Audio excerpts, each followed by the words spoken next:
escucharon del conjunto Sublime,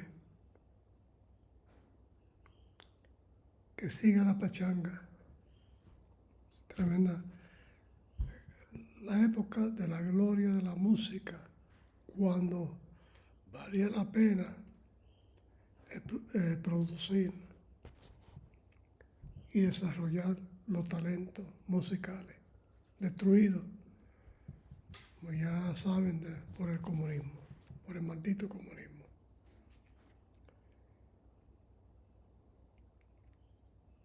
Mucho movimiento. Porque ahí se me olvida. Un saludo a todos mis compatriotas puertorriqueños, incluyendo Caque, Josué Santiago, y muchos otros más. A mi cuñada, mi querida cuñada, Mari, que siempre tengo en mi corazón.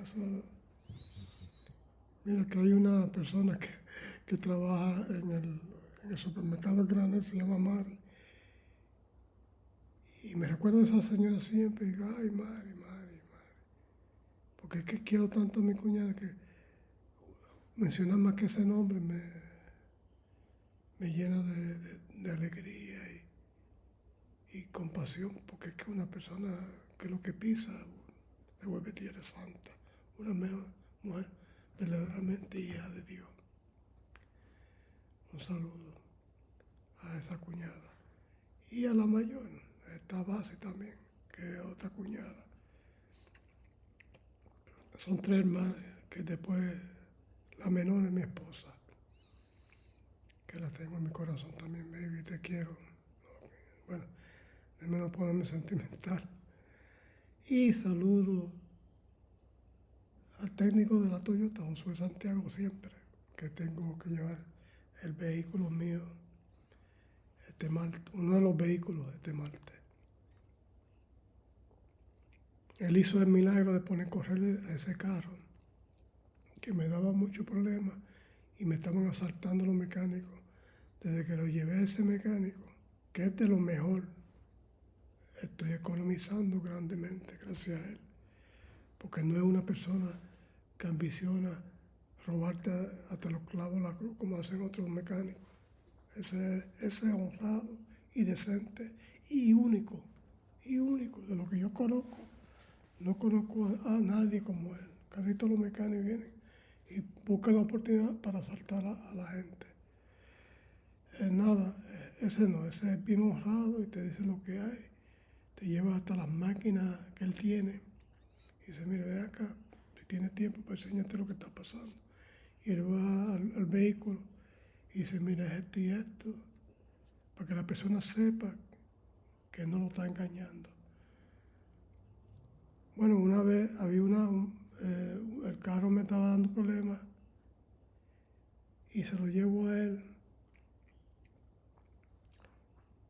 Y él me dice, mira, el problema del carro, de la guagua, del Tacoma, es que tenía un cable suelto que tenía que ver con la batería, con el sistema eléctrico. Y lo ajusté y ya está. ¿Y cuánto te debo? No me debe nada. Si llega a ser otro mecánico, es más, perdí hasta una mitad con un mecánico que dejé de asociarme con él, porque era de los que le hacía trampa a la gente y me lo decía con una sonrisa como si fuera una broma. Pues nada, es para que ustedes sepan, si necesita un mecánico bueno y usted tiene un Toyota, Josué Santiago, es tremendo, es el único que les recomiendo a cualquiera. Aquí yo tiro los anuncios de él. Bueno, vamos a otro. Y saludo a mi hermano cubano Sergio Ramos, Pedro Corso, Geraldo Morera, que se me olvida a veces, saludo también, saludo a Geraldo, no me olvido de ti. Hubo un tiempo que no te tenía en mi WhatsApp, pero era porque como cambié de compañía, de Claro, T-Mobile, y ahora tengo tremenda señal por toda la casa. Bueno, voy a estar con la computadora, voy hasta el baño y tengo señal. Es tremendo, tremendo. Nada, pues, y saludo a todos los hermanos cubanos que están luchando por su libertad, que pronto puedan ver la luz de esa libertad. Y saludo a Endira Maneiro, que es como una hermana también. Un abrazo, Endira. Ay, Señor, ya empieza, y no tengo sueño. Bostezar. También saludo a Silvia Casado y su esposo, que ella me envía sus cositas y yo las publico. A veces hay cosas que me envían, tratan de enviármelo por YouTube, porque YouTube tengo más facilidad de compartir que si me lo envían por Instagram y otros medios que no me da esa opción. Y además yo no voy a entrar a hacerme miembro de Instagram porque yo tengo un montón de páginas y no voy a complicarme con más páginas. Yo le aconsejo que si lo que me envían, que me lo envíen por YouTube, por favor. Y le garantizo que se lo comparto con todo el amor posible, porque mi prioridad es ustedes, es la libertad de Venezuela y Cuba. Bueno, vamos adelante. Como siempre, me gustan los datos históricos, voy a ir con los datos. Ok. Quiero que vean esto.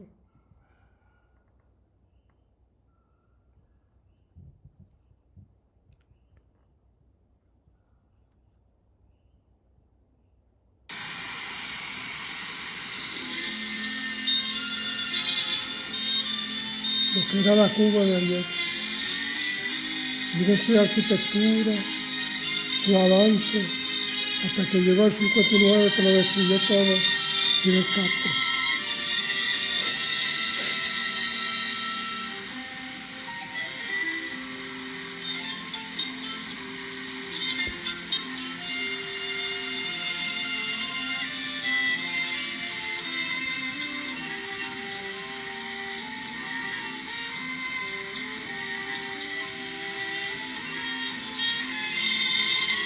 El desarrollo de la arquitectura, la clase de belleza de la arquitectura.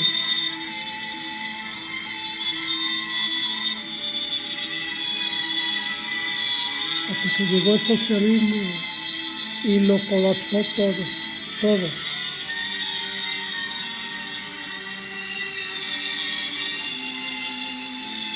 Y la belleza de la arquitectura, el arte, combinado con el arte, de grandes artistas de la pintura y de la arquitectura. El morro, con lo que le llamaba la cabaña.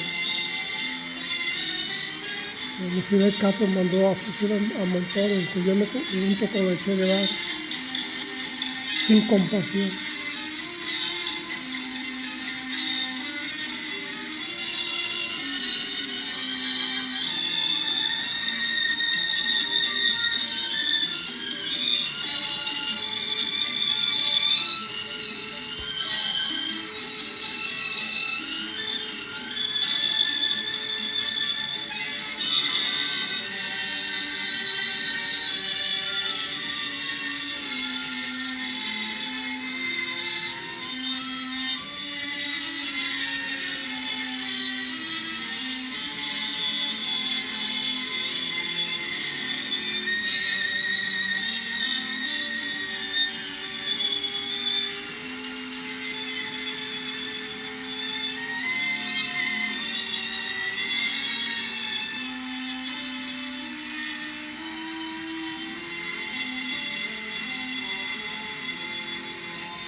Qué belleza, una belleza.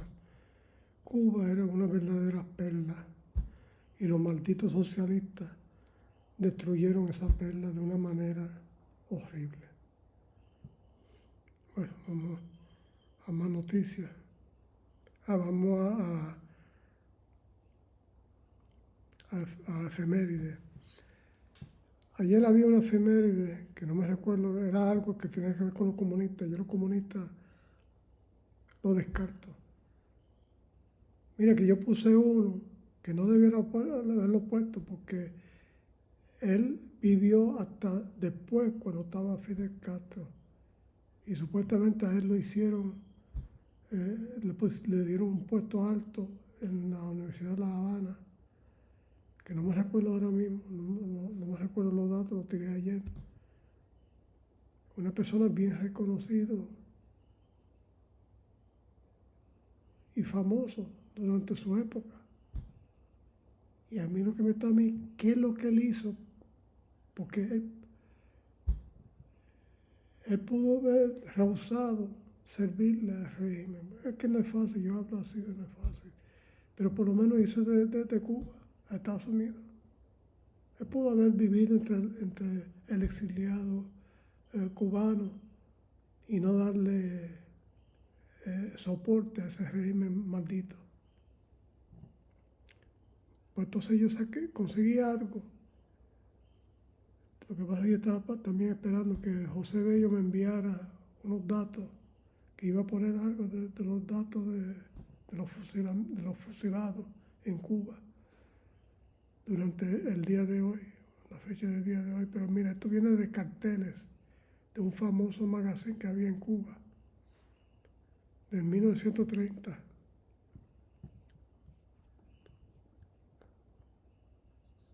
Carteles, antiguos, revista cubana.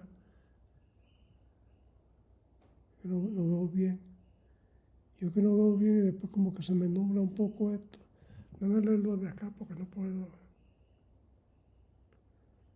Antigua revista cubana en español, publicada en Cuba. Edición de diciembre de 1930.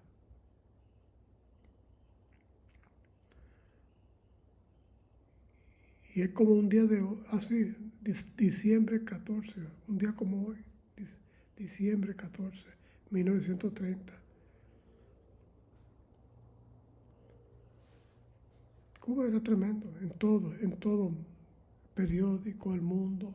Fíjate que después, no sé si fue el mismo periódico, después vino aquí a Puerto Rico, el periódico El Mundo, que era famosísimo.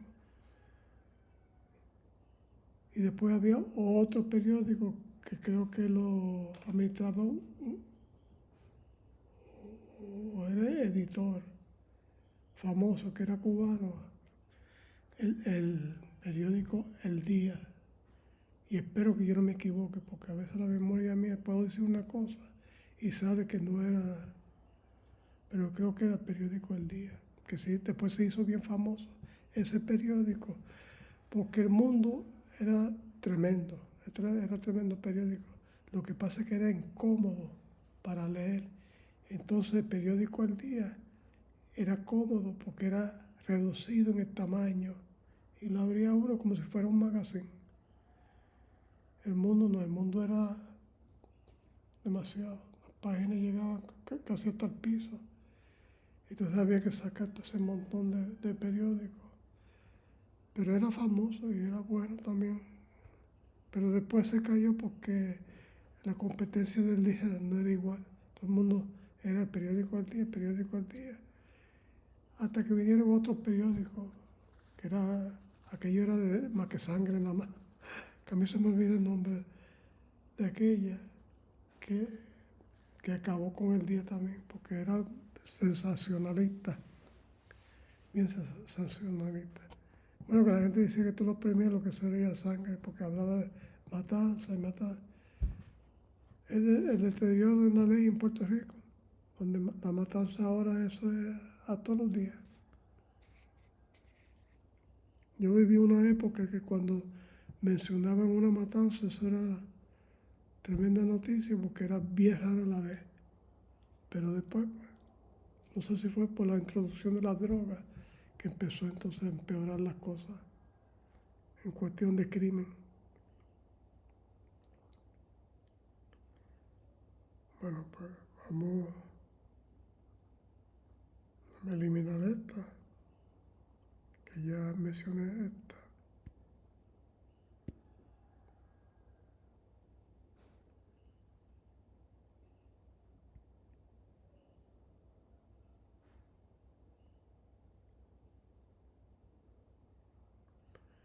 Tengo que ir eliminando, porque si no lo elimino después lo confundo con, o sea, se me llena y me pasa, como ha pasado, que me ha dado problemas con el celular porque tenía el sistema demasiado descargado de fotos y videos. Ok, ahora voy con a la paparazzi, que es tremendo también.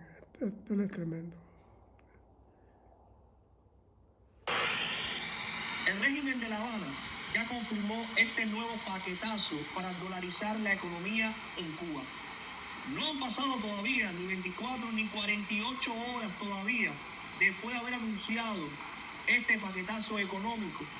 Y ahora mismo el régimen ya está pensando dar marcha atrás a la dolarización en Cuba. Le tienen terror, pánico a que la gente de momento tenga liquidez, tenga dólares. El régimen dejó claro de que pueden revertir estas nuevas medidas económicas en cualquier momento. Hoy anunciaron una apertura parcial a las divisas, a los dólares, a la moneda fuerte en Cuba, pero mañana podrían eliminarla sin previo aviso. Ellos mismos lo están llamando temporal, lo que evidencia que no existe ninguna garantía real de estabilidad en la economía en ese país. En Cuba no hay seguridad jurídica. Ni los trabajadores, ni las MIPYMES, ni ningún actor económico puede planificar nada, porque todo depende del capricho de los que estén en el poder y de la necesidad política que de momento ellos puedan tener. Escucha bien cómo lo están diciendo: no metas tu dinero en el banco. Esta norma tiene también la importancia de que está dejando fijado un concepto, y es que las transacciones en divisas en el país se autorizan de manera temporal, en tanto las condiciones del país así lo requieren. Está fijando un concepto de temporalidad porque no hemos para nada desechado el objetivo de, en algún momento, cuando las condiciones lo permitan, pues poder recuperar un entorno monetario donde el peso cubano sea realmente el centro del sistema monetario y financiero. Hay una segunda norma que establece el Banco Central de Cuba, que se refiere a todo el mecanismo y procedimiento para que, una vez que se ha decidido asignar determinado nivel de divisas a actores económicos que no generan esas divisas y que las requieren para, por supuesto, actividades priorizadas por el país, pues esa asignación se lleva a cabo a partir de un instrumento que hemos llamado asignación de capacidad de acceso a las divisas. Esa es, vamos a decir, el compromiso que adquiere la Caja Central del Estado con ese actor económico al cual se le han asignado determinados recursos en divisas para que pueda ejecutar esa operación para la cual se le han asignado esos recursos. Son tan malditos que no pueden, ellos no pueden ver el pueblo superarse. ¿Por qué? Porque le da poder. El dinero, la economía del pueblo le da poder, y eso le inspira pánico. Entonces, y no puede ver que el pueblo progrese. Entonces lo trancan de una manera y lo amenazan con quitarle lo que tienen o congelarle las cuentas. Eso es el maldito socialismo. Lo mismo que quería Juan Dalmau para Puerto Rico. Y mucha gente no se dan de cuenta. ¿Por qué? porque no están educados, no saben, se pasan bebiendo, fiesta y bebe lata y no saben ni dónde están parados. Entonces juran que saben. No, yo voté por Juan Dalmau. Y yo escuchando, yo digo, ¿qué carajo? Esto se jodió. Pero gracias a Dios no ganó la gobernación. Porque entonces sí es verdad que yo hubiera tenido que irme. Y que tengo para dónde irme. Malo es que el que no puede, el que se estanca aquí, en ese sistema, ese es el que se perjudica eternamente. Nada, pues vamos a la otra noticia.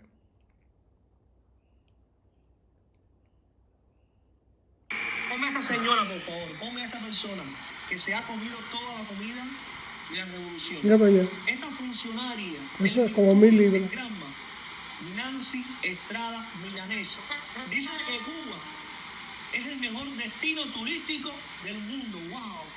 Que las playas de Cuba, que aquello es lo máximo. Hablando de paraíso, hablando de playa, hablando de tranquilidad, mientras la gente allá adentro, en Cuba, vive con hambre. Mira para allá. Necesito una silla especial porque no cabe en una silla regular. Con enfermedades. Esto demuestra el cinismo de este tipo de personas, de este régimen, cuando sus propios cuadros viven en otro planeta, tal parece, mientras el país ella se está derrumbando. come como Pero piensa, tienes que verla.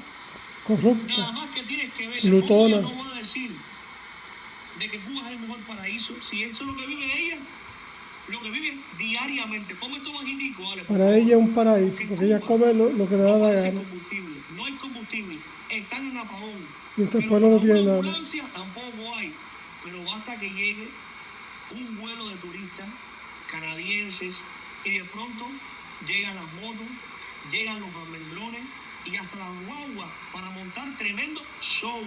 Todo este show es porque están llegando los dólares, los turistas, los yumas en una guagua. Así funciona el régimen. Al cubano de a pie lo dejan abandonado, pero al turista lo reciben como si fuera un rey, porque es quien les deja a ellos los dólares.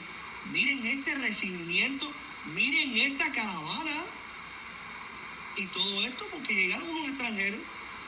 Díganme algo, para eso sí hay dólares, ¿verdad? Para eso sí hay transporte, pero cuando estás enfermo, cuando necesitas trasladarte a tu centro de trabajo, a tu escuela, a donde sea, para eso no hay transporte. Todo es buscando billetes, show, parranda, tremendo brete. Muy importante, déjame en los comentarios qué crees sobre todo esto. Comparte la información, déjame un like, compártasela a todo el mundo. Envíale este video.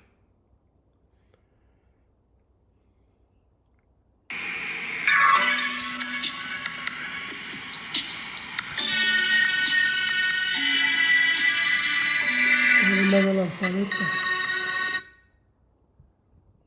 No sabíamos nada. Hoy es que nos estamos enterando a través de un reportaje del diario The New York Times, aquí de los Estados Unidos, de que el petrolero que le incautaron a Venezuela en realidad era dinero del régimen cubano. Era el negocio gigantesco que tiene el régimen cubano con el petróleo de Maduro, con el petróleo de Venezuela.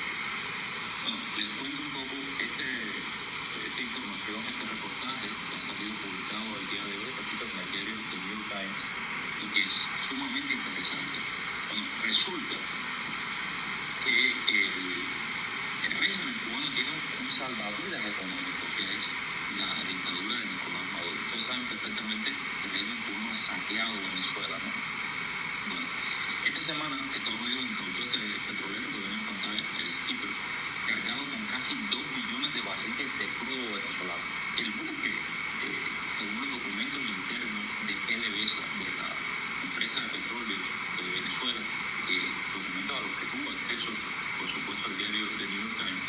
Bueno, resulta que los documentos internos muestran de que en realidad el barco tenía como destino oficial el puerto cubano de Matanzas. Pero lo que pasó con este barco revela muchísimo más, y es que una parte del petróleo fue enviado a Cuba, el resto del cargamento tenía como rumbo China, donde sería revendido para obtener divisas. Este esquema opaco durante años ha funcionado como el salvavidas financiero del régimen cubano. Es decir, fíjense ustedes el nivel de inteligencia macabra que hay detrás de todo esto. Cuba le compra el petróleo a Venezuela y lo revende. Una pequeña parte de ese petróleo lo envía, lo llevan a Cuba, el resto lo vende, y con ese dinero, por supuesto, financian la represión, financian los militares, financian todo lo que ustedes conocen, los 25 viajes del Cangrejo a Panamá, la beca del hijastro de Díaz-Canel en Madrid. Bueno, les sigo contando. Aquí, ¿qué pasa con este barco? La figura clara aquí es Rubio. El tema es que Rubio tiene clarísimo de que si termina el régimen de Nicolás Maduro, el régimen cubano se queda sin oxígeno. Y clarísimo de que el régimen cubano es el sostén de Nicolás Maduro. Por eso es que Nicolás Maduro está haciendo este tipo de negocios con el régimen cubano. Sería la manera que tiene Maduro de pagarle por los militares que Cuba tiene en Venezuela, por los agentes de inteligencia y de contrainteligencia que operan dentro del país y con los que hoy tienen este anillo alrededor de Maduro. Maduro ha buscado, tiene ahora mismo un anillo de seguridad que es completamente cubano, y quien sostuvo a Maduro la vez anterior también fue el régimen cubano. Entonces, ¿qué está haciendo la Casa Blanca? Disparando a la vez contra sus dos enemigos principales en la región, tanto contra Maduro como contra el régimen cubano. La incautación de este petrolero, el Skipper, no es un hecho aislado y forma parte de una ofensiva que es mucho más amplia, que busca cortar el flujo de dinero, de petróleo y el oxígeno, por supuesto, del régimen de La Habana al régimen de Caracas. Fíjense ustedes, entre otras muchas cosas, lo que plantea este reportaje del New York Times es que el buque había zarpado el 4 de diciembre desde Venezuela con estos 2 millones de petróleo. Descargó 50.000 barriles que fueron transferidos a otro buque, el Neptune, que sí puso rumbo a Cuba, y el resto iba para China, como les decía. Desde los tiempos de Hugo Chávez, el régimen cubano ha recibido millones de dólares de subsidio de Venezuela a cambio de seguridad y de inteligencia. Cuba Metales es la empresa del régimen cubano que está detrás de todo esto. Cuba Metales. Vamos a dejarlo hasta ahí, porque no quiero entrar en violación del derecho del autor.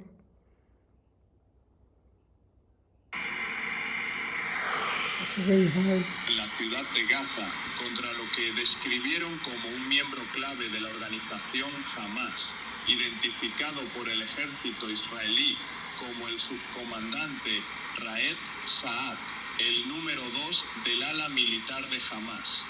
Según el comunicado difundido por las IDF, la operación fue el resultado de un proceso de inteligencia previo en el que se determinó que el objetivo desempeñaba un papel central en los esfuerzos de Hamas por reconstruir y restaurar sus capacidades militares, particularmente en el ámbito de la fabricación y producción de armamento.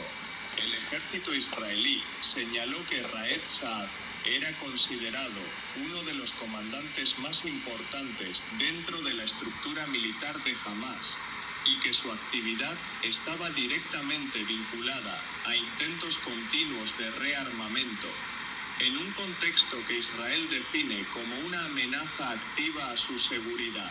Las IDF explicaron que el ataque fue selectivo y basado en información de inteligencia y que el objetivo del mismo era neutralizar a una figura clave involucrada en la reconstrucción de capacidades militares, lo que, según el ejército, justifica la acción incluso en un contexto de alta sensibilidad regional. Las IDF subrayaron que este tipo de operaciones forman parte de lo que describen como su esfuerzo continuo por impedir que Hamás restablezca infraestructura militar, incluyendo la producción de armas, municiones y otros medios de combate. Asimismo, el ejército israelí reiteró su postura general de que Hamás continúa operando militarmente desde la Franja de Gaza y que Israel mantiene el derecho de actuar contra individuos que, según su evaluación, participan activamente en actividades militares o en la reconstrucción de capacidades de combate. En este contexto, las IDF presentaron el ataque como una acción preventiva y defensiva dirigida a debilitar lo que consideran la cadena de mando militar de Hamás y a impedir que el grupo recupere capacidades tras los daños sufridos en fases anteriores del conflicto.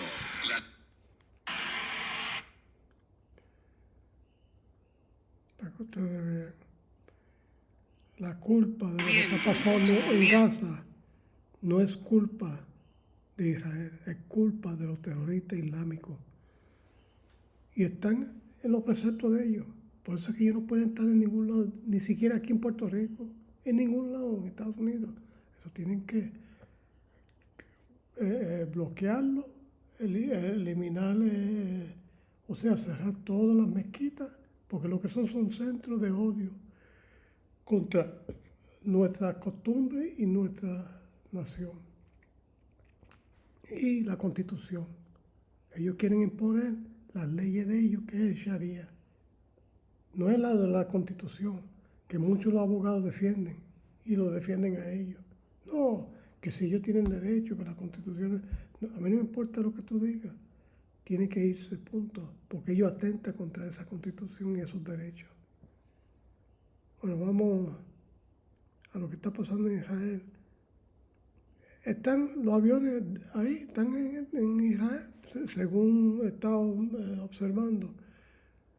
¿Cuándo van a eliminar a este ente del infierno? Porque la verdad es que Nicolás Maduro no puede sacarlo ni vivo. Él tiene que eliminarlo, punto. Ayer veíamos todos el radar, ¿no? El radar de los aviones, los F-18 ingresando a territorio venezolano. Algunos hablaban de que podía ser un error en la aplicación, otros de, bueno, que efectivamente estaban ingresando y estaban sobrevolando el espacio aéreo venezolano, pero en definitiva todavía no han realizado el ataque y todo esto ha preocupado bastante a la cúpula del narcodictador Nicolás Maduro, que, bueno, habrán tenido una noche movida, ¿no? Carlos, querido, bueno, ¿cómo estás? Tendremos eso y un montón más de novedades. Bueno, sí, mira, Mariano, y a todos los que te siguen, realmente las novedades son muy impactantes.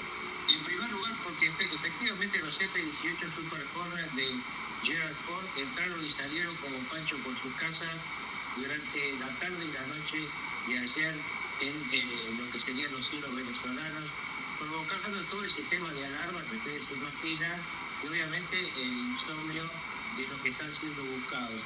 Pero ¿por qué es tan importante en este momento que estén preocupados con los F-18 Super Hornet? Que el motivo por el cual los ven y los dejan de ver es porque tienen una capacidad de intercepción electrónica. Cuando contamos cómo se fugó Corina Machado, explicamos que en la zona donde ella embarca, cuando llega a la zona de Maracay y embarca, estaban los F-18 sobrevolando durante 40 minutos en círculo. ¿Qué hicieron esos F-18 Super Hornet? Cegaron absolutamente el sistema de radares de las defensas venezolanas. Ahí por donde salió Corina Machado está la base aeronaval más importante y más grande que tiene Venezuela, la que se supone que está más capacitada para la defensa. Ni se enteraron de que había entrado un helicóptero holandés a la zona, ni que había salido la lancha, no tuvieron ninguna información. Entonces, yo me imagino que a esta altura, Maduro, más Diosdado, más Padrino López, los que se lo lleven cobran 90 millones de dólares. 90 millones de dólares. Entonces, si sacaron a Corina Machado, ¿por qué razón no van a buscar a estos? ¿Y por qué razón ellos no van a pensar que los F-18 están haciendo lo mismo que hicieron con Corina Machado? Es cegando sus capacidades de defensa. Ustedes piensen, ya lo hemos dicho muchas veces, pero vale la pena reiterarlo, que supuestamente, pues, la Fuerza Armada de los Estados Unidos está bloqueándole todo el centro de inteligencia de Venezuela. Lo están paralizando y lo están bloqueando. No pueden operar debidamente por el poder de la Fuerza Armada de los Estados Unidos. Por eso es que no pudieron rastrear a María Corina Machado y ella pudo huir de Venezuela. Hola, ¿cómo estás? Buenas tardes. Disculpe, estoy tratando de llamar a la casa de Edward Robert.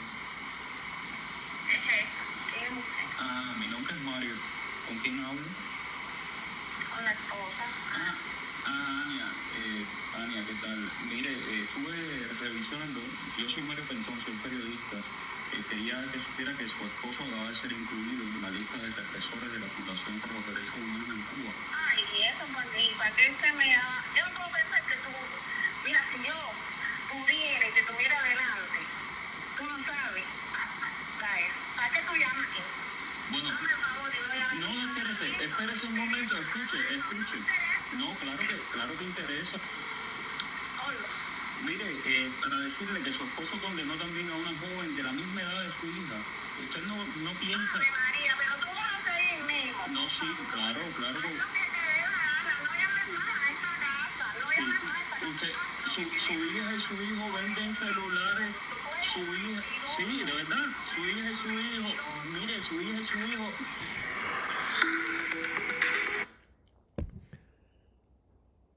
Mario Pinto trató de comunicarse con ella. Ya tú ves, a los comunistas no les gusta la verdad. Son bien malditos, ¿eh? Bueno, Dios quiere que pronto Mientras su Estados Unidos país despliega uno pueda de los operativos ser militares derrumbado. más grandes en la región en décadas y le da un ultimátum directo a Nicolás Maduro. En Cuba, la realidad es igual de explosiva, pero por otros motivos. Una crisis epidemiológica que ya deja 33 muertos, la mayoría niños, según acaba de reconocer el propio Ministerio de Salud Pública. Dos escenarios distintos, un mismo denominador: la incapacidad de estos regímenes autoritarios para proteger a su gente. En Venezuela, el ultimátum de Washington a Maduro fue claro: o se va del país de inmediato o enfrentará las consecuencias. La llamada secreta entre la Casa Blanca y el Palacio de Miraflores, que ya ha sido confirmada por Trump, terminó en punto muerto. Maduro pidió amnistía global, quedarse con el control de las Fuerzas Armadas y tiempo. Estados Unidos respondió no. Con el espacio aéreo venezolano declarado cerrado, con portaaviones en el Caribe, con submarinos nucleares y decenas de aeronaves de combate en la zona, el mensaje es inequívoco. Washington está listo para actuar dentro del territorio venezolano contra lo que ahora oficialmente considera una organización terrorista extranjera, el llamado Cártel de los Soles, que la administración Trump asegura que es dirigida por Maduro y por otros altos jerarcas. Mientras esto ocurre en Venezuela, en Cuba se vive una tragedia silenciosa. Después de semanas ocultando la realidad que aquí en Martín Noticias hemos denunciado, el MINSAP reconoce que finalmente han muerto 33 personas por dengue y chikungunya. De esas 33, 21 eran menores de edad, niños que murieron en un país donde el gobierno sigue hablando de una potencia médica, mientras en los barrios los mosquitos crían la basura acumulada, donde no hay fumigación, donde los equipos están rotos, el personal es insuficiente y los hospitales carecen de lo básico. Y eso es lo que reconocen. Con eso yo lo dejo. Pues digo, siempre tengo que cortar porque no quiero entrar en derecho del autor. Es nada, pues ya otra vez. Mario Pinto hablando con una señora cuyo marido es un corrupto y un un ente diabólico de ese régimen. Y la esposa, la señora esposa del juez, creo que un juez, lo cortó, porque no puede escuchar la verdad, le molesta. Algún día, cuando Cuba sea libre de nuevo, esta gente va a tener que pagar por las consecuencias, por haber destruido el sistema judicial, haberlo corrompido y destruido a Cuba. Nada, pues mira, con esto yo lo voy a dejar. Libertad para el pueblo venezolano y de Cuba, que yo considero mi segunda patria del alma. Los quiero, y por ustedes que estoy aquí. Y seguiré hasta que Dios quiera. Que Dios me lo bendiga a todos. Hasta mañana. Bye bye.